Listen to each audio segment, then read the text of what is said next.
we're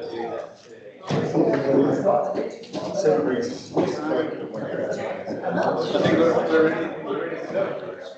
So, Alan will talk to us about ridge soaring. So, thank you, Alan. Okay, I guess I've introduced myself to everybody else, but for these people here, good evening. My name is Alan Dean. I'm a member of the Adelaide Soaring Club. I wanted to talk today about ridge soaring and mountain flying in Victoria. But I think it's prudent that I just go back a little bit to my early flying, because I got really interested in ridge soaring back in the UK many, many years ago. So I'll just go back to explain just what happened when I first started flying. I was in the Air Training Corps back in the UK. This is the early 60s, probably 1963, 64.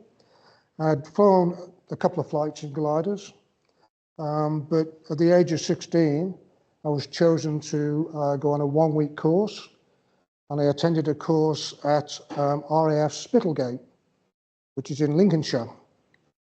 And in those days, they were trying to get as many cadets as they could, flying solo in gliders or powered aircraft. I took 25 winch launches.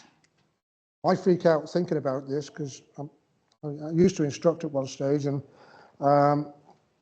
having known what you really need to know, 25 flights is not very many. And this is with winch as well, so on average it was between 3 and 5 minutes per flight. And then they sent me in the T-31 solo three times. And yeah, I had great pride actually in sewing my wings on my uniform, but really I didn't know all that much. From there on, I guess I didn't do much flying at all. The occasional flight with the Air Training Corps. But back in 1972, I was due to get married.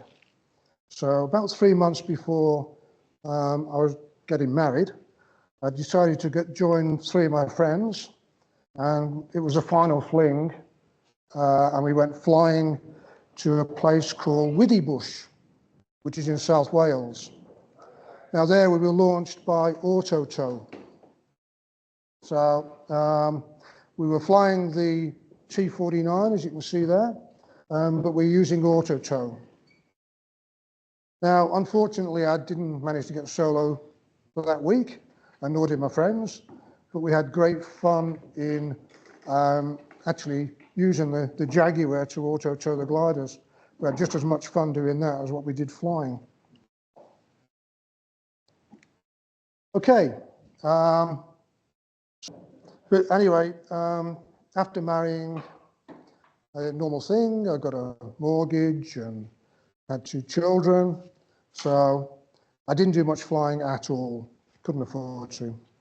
But then one day I was reading the local paper and I saw this article about a gliding club, and it had started about a year and a half earlier.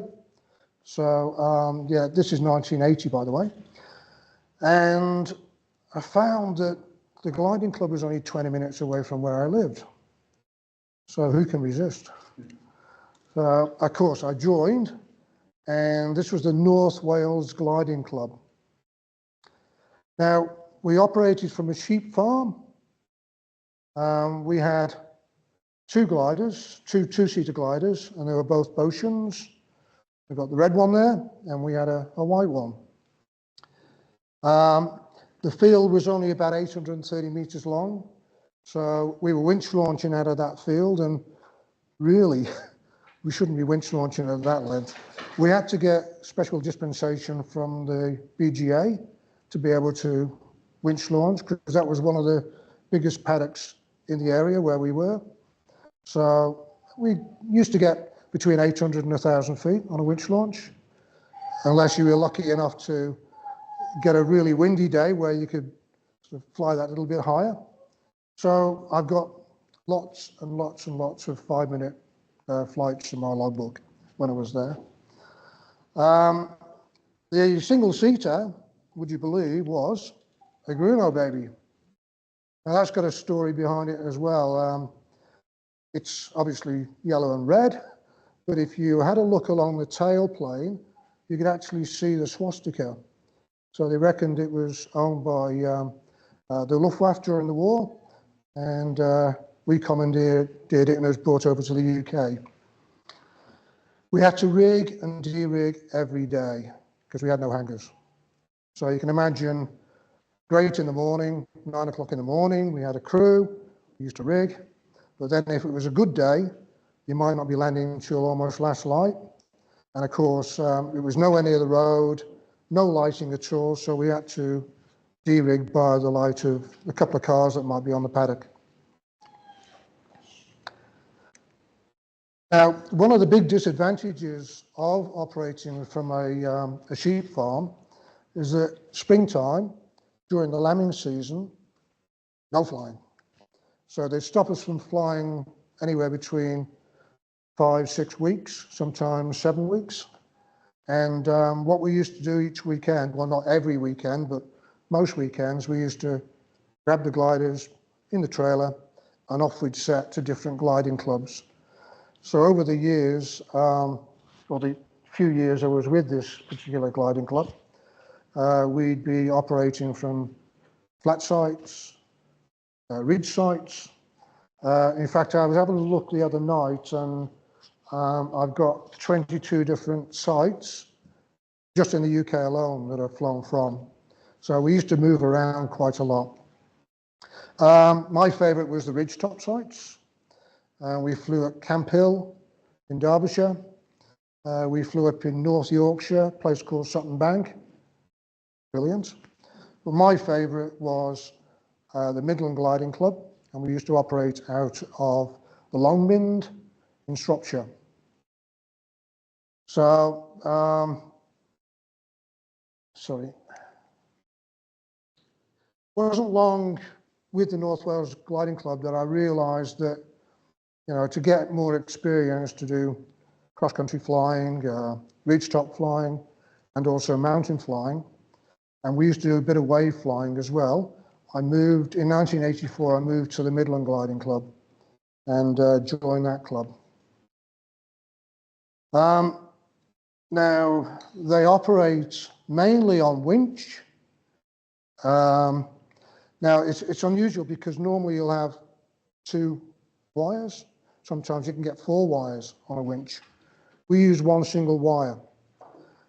And this is a professionally run club, so we'd be operating 365 days of the year.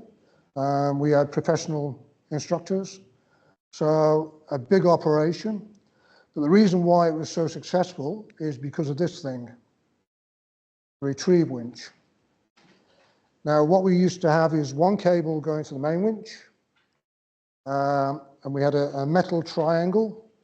So 1 corner of the triangle went to the main winch, 1 corner of the triangle went to the retrieve winch, and 1 corner of the triangle went along a 10-meter cable to the glider. So as soon as the glider got to the top of the launch, the retrieve winch would start up, and it would actually drag the cable back down. Once you obviously disconnected, it would drag the cable back to the launch point. So really quite efficient. In fact, if it was a real strong westerly blowing, we used to put the winch on the actual ridge, and we'd have a cable running, and we take winch launches to 400 feet. Again, once you disconnect, you're into hill lift, but then the retrieve winch would bring the cable back down to the launch point, and we could be launching a glider every couple of minutes. It was just extremely efficient. Now this is the fun part. If the wind was blowing in the right direction, the right speed, the next form of launching we did was bungee launching. Now, I don't know, do you know about bungee launching at all? Yep. With bungee launching, you've got the rope going down one side of the hill, a rope going down the other side of the hill, and in the center, the glider is joined to the rope. You've got one guy on the tail, one guy on the wingtip, you have your air brakes open, and then you take up slack, the guys start walking down the hill. You've got 3 guys one end, 3 guys the other. And when they shout all out, then you start running down the hill to stretch the rope. And you can sort of feel the glider wanting to go. So you close the air brakes, take your brake off, and then the guy at the back lets go of the glider and you're flying. So I'd put it as being a very, very civilized way of launching. If you ever get to do it, I've done it many, many times, try it because it's just magic. In fact, the Midland Glider Club still do it today. So if you're lucky enough to be there when the conditions are right and you've got enough crew, which normally we did have, you can do bungee launching in the K-21.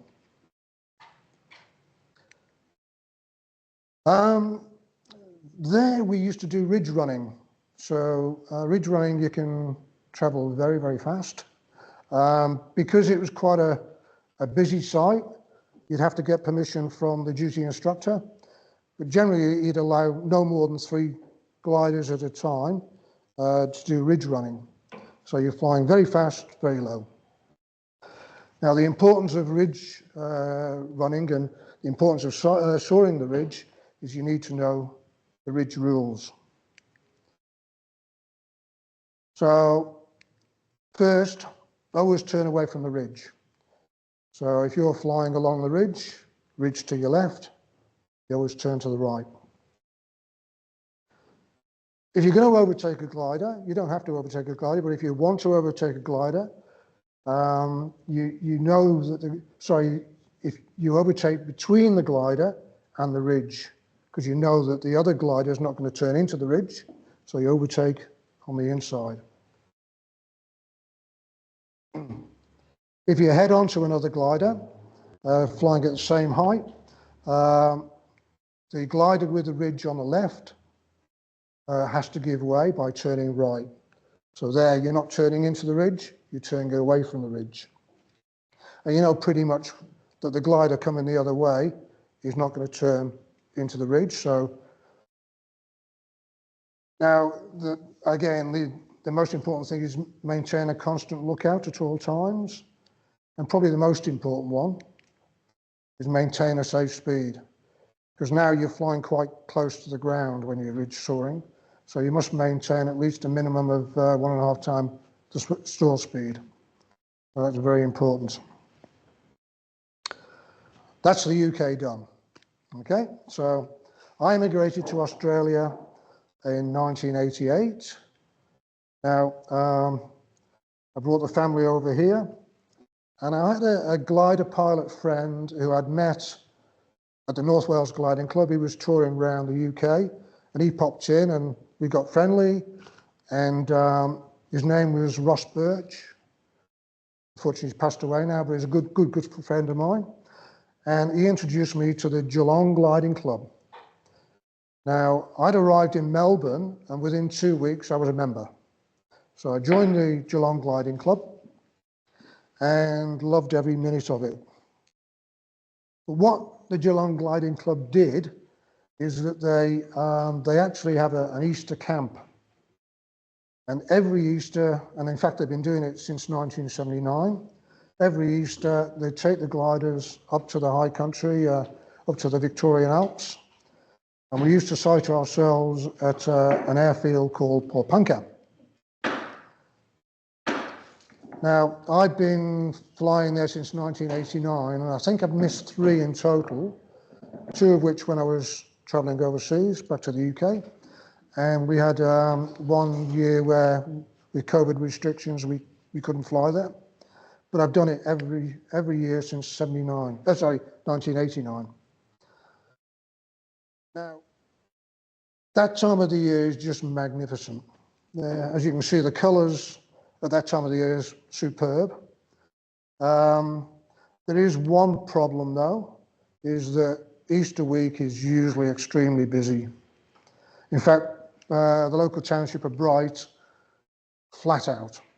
So you've got to book for meals and so on and so forth. So it is important. I usually, I go to the same accommodation every year and I book a year in advance. But generally when we're flying here, we fly through Friday to Friday. So after Easter Monday, calms down, quiet, it's really quite quiet, and we find it's a lot easier to get accommodation then. Paul Punker pub. Now, we used that haunt 2 or 3 times during the camp. Beautiful place, magnificent food. And they've also got a riverside caravan park, which is got camping facilities as well. So, Paul Punker Airfield. Okay, I'll go through the airfield details first. That's the Paul Punker Airfield. Strip direction is 1836, so it's north-south. The strip length is 820 metres. It's a grass strip. Elevation is 935 feet. And CTAF is 126.0. Now, it is a grass strip. It has got a bit of an incline. So what we do when we're flying there is that we take off on 36. So we take off to the north because it's downhill, okay? But we land on 18, uphill. So it's really important that you do your calls. In fact, round about that area there, because we take off there, and we've got a trailer with an awning, and Paul Punker ground is underneath the awning. So they monitor every aircraft coming in, just in case you have a problem with your radio, and they will see when you're joining circuit. So we do left-hand circuit, but when you're landing on 18, you do your circuit to the east of the airfield, down here. Okay. This is a view from the opposite direction. I might have to turn around a bit. So, oops, sorry, go back. So, hold on. So the trailer's down there. We start our circuit on the ridge there, and then we do a circuit over this area here, and then we come in and land uphill along here. So it doesn't look very long. I usually use the hangars as my aiming point. So when you're coming in to land, you're actually coming in fairly high, and you can roll uphill, and that's where we park our gliders down there, just past the hangars. So now a lot of people say, well, hold on, you're taking off on 36, you're landing on 18. What happens if there's a good strong wind? You know, a tailwind coming in on 18? Generally, you don't have too much of a problem because that time of the year, it is quite still. It's amazing. In fact, I've been flying out of Paul Punker for over 30 years now. In that time, I'd say I probably landed on 36, maybe a handful of times. So it doesn't happen very often, very, very rare. But we do land on 36 if necessary. But if you do land on 36, you have to do a left-hand circuit and come around that way. Oh. Okay, this is where Paul Punker Airfield is. Now we take aerotows, we normally come across here, the plantation, and we head out towards Clear Spot Lookout. Now the reason why we go to Clear Spot is that there's 2 ridge lines there and there. And it creates like a funnel, so you normally get really good strong lift in this area here.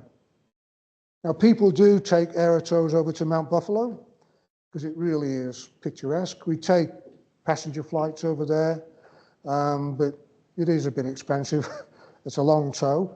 So normally You can get good strong lift at Clear Spot, climb up, and then go across to Mount Buffalo. There is one thing though. That's the next ridgeline there, and it's called Mystic Mountain. That's where the paragliders launch from. It says hang gliders as well, but I don't think I've seen many hang gliders take off from there. So the main thing is that keep a good lookout for these guys here. Obviously, they're not as fast as us, and they can sort of outclimb us in good strong lift. So the best thing to do is to avoid the paragliders. Now you will find, I'll put that photograph in there. I've probably seen that maybe once or twice in the 30 years I've been flying there. If they're having a competition, it's generally in the summer, so we don't see them much in the autumn. But you will get 4 or 5, maybe 6 at the most, paragliders flying around Mystic.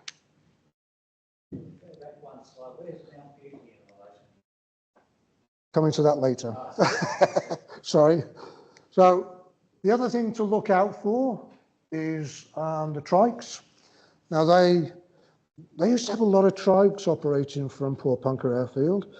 You don't see many now though. So, but you do have to look out for them. And these crazy guys here.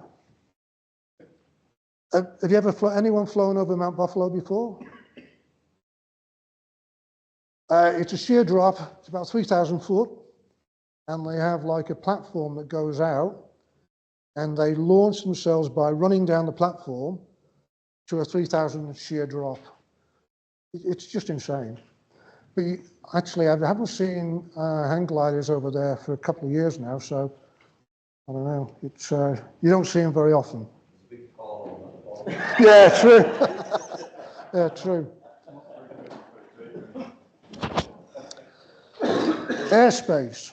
Now, coming from the Adelaide Soaring Club, airspace is a bit of a hard thing to take.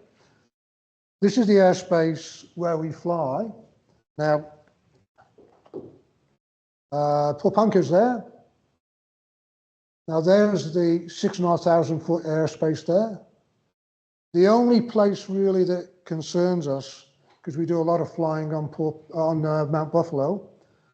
Mount Buffalo itself is about 5,000 feet. The highest point of Mount Buffalo is the Horn, which is 5.6. So you're still well under airspace. So you really don't have too much of an issue. Okay, talking about the Horn. This is photographs from the Horn. Really nice place to fly around, especially when you're flying fast. You get a lot of hikers on top, and yeah, it's good fun. So that's the highest point of Buffalo. Okay, on a good day, if you get cloud base 6,500, 7,000 feet, this is a really good task to set yourself, because it's really exciting. It's flying around the mountains. So what we do is you take off from Porepunkah. There's a ridge line, Mount Porepunkah, around this area, and you can follow the ridge line across and get across to Mount Beauty. So what we do, or what I like to do, is take off from Porepunkah, go across to Mount Beauty, carry on to Mount Bogong. Now Mount Bogong is the highest peak in Victoria. That's about 6,500 feet. From there, you head south down to Falls Creek. Now Falls Creek is it's a ski site, so it's quite exciting around there. From Falls Creek, I enjoy flying around Feathertop. That's 6,300 feet. That's the second highest peak in Victoria. But the reason why I enjoy flying there is that it's the actual mountain comes up and forms like a peak. and you get lots and lots of climbers climbing across Mount Feathertop. So you get a lot of people you can fly past and wave, and usually they wave back at you. So from Mount Feathertop, you can head south down to Hotham Heights. Again, that's another ski field. And if you've got enough time of the day and the conditions are still pretty good, you can head over to the Horn or Mount Buffalo, finish your flying on Mount Buffalo, and then head back across to Porepunkah.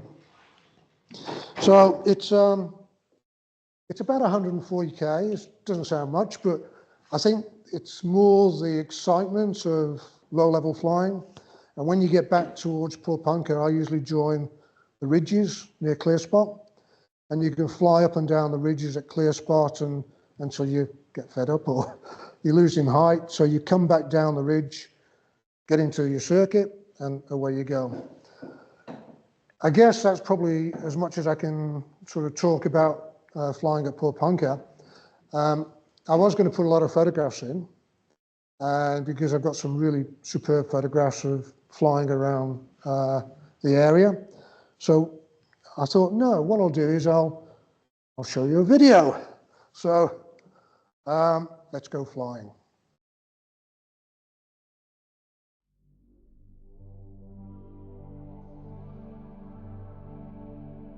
Let me set up a volume as well. Okay, that's where we normally keep the gliders parked.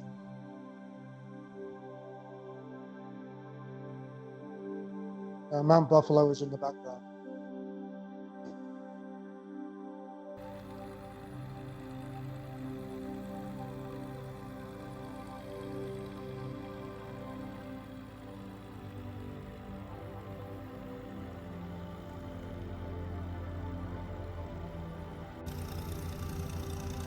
Yeah.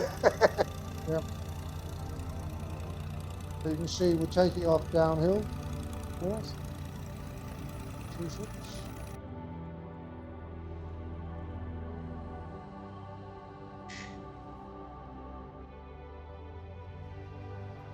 Probably on that side.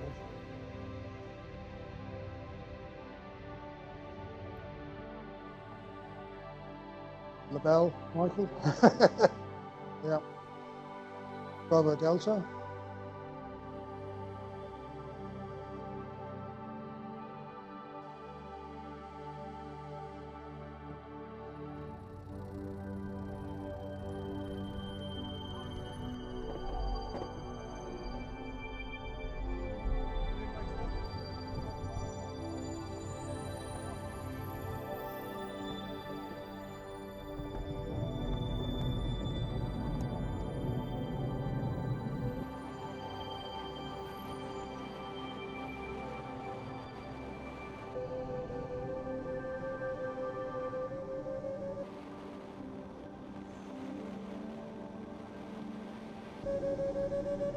What we're doing here, we're going around the plantation and heading off towards Clear Spot. Clear Spot is just over the nose.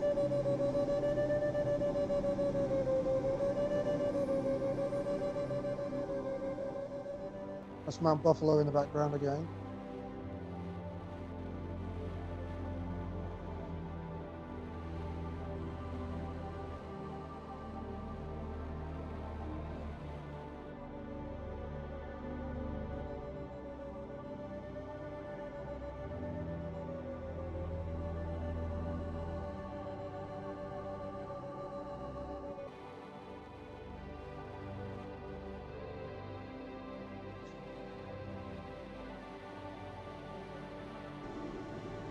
Just coming up towards Clear Spot now.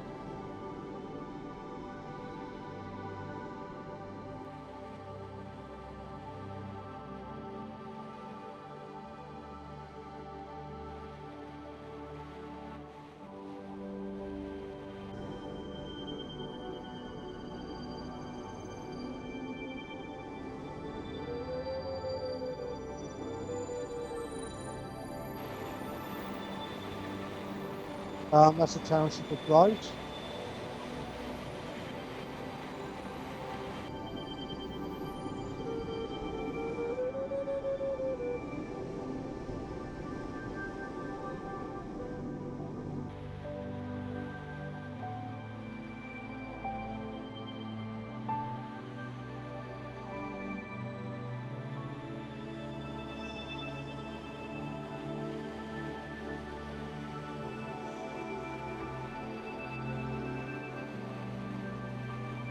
Now we've headed over towards Mount Buffalo now.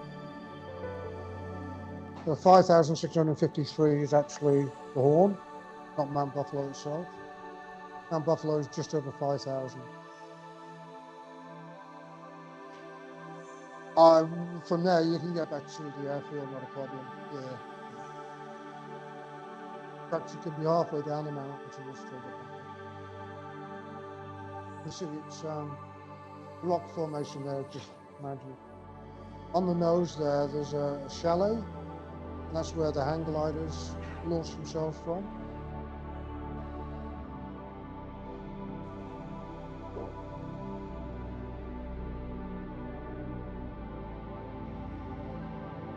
Yep, yep. Back over to clear spot. We just put a bit of footage of Mount Feathertop. That's the one I like flying over.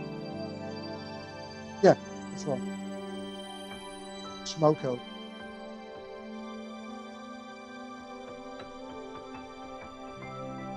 Really put the speed on. You can see the climbers on top of Feathertop.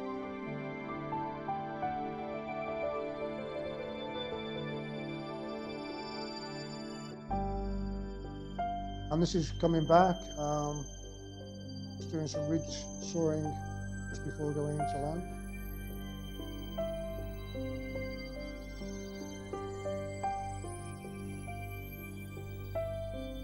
Okay, Mount Buffalo's in the background.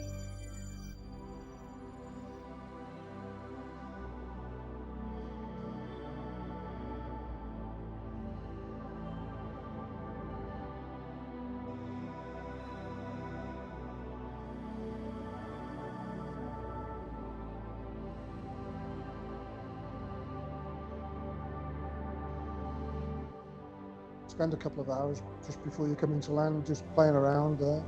Good fun. Traffic, bunker, glider Golf Bravo Delta, turning downwind for runway 18.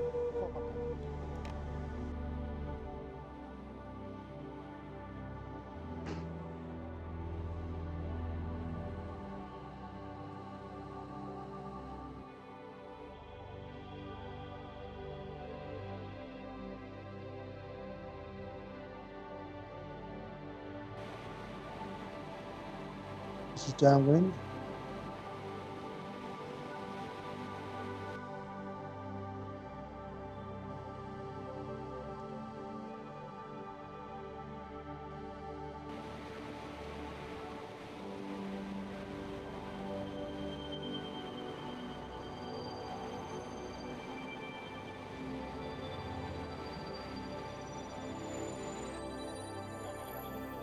The Buffalo in the background again. You can see the airstrip now coming into view. When you first fly from there, it's not like landing on an aircraft carrier. It doesn't look very big at all when you're coming in. As I say, I use the hangars on the right-hand side there as my aiming point.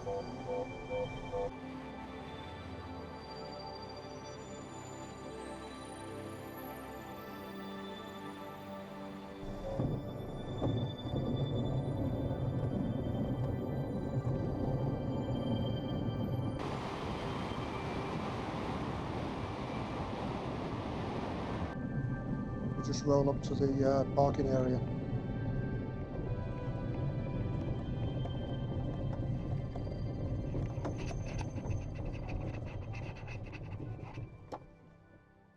Just got a little small clip because when I flew that flight, I went up with a friend of mine in the Janus, and we flew back up to Feathertop again.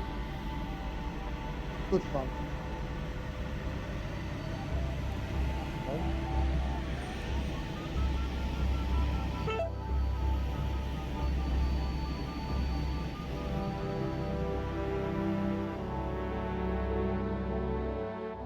I've got some still shots in there as well.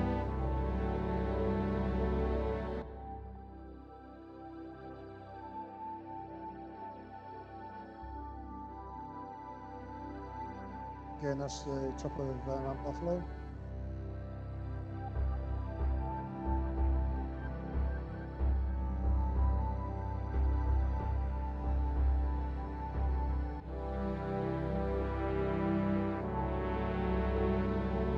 horn left.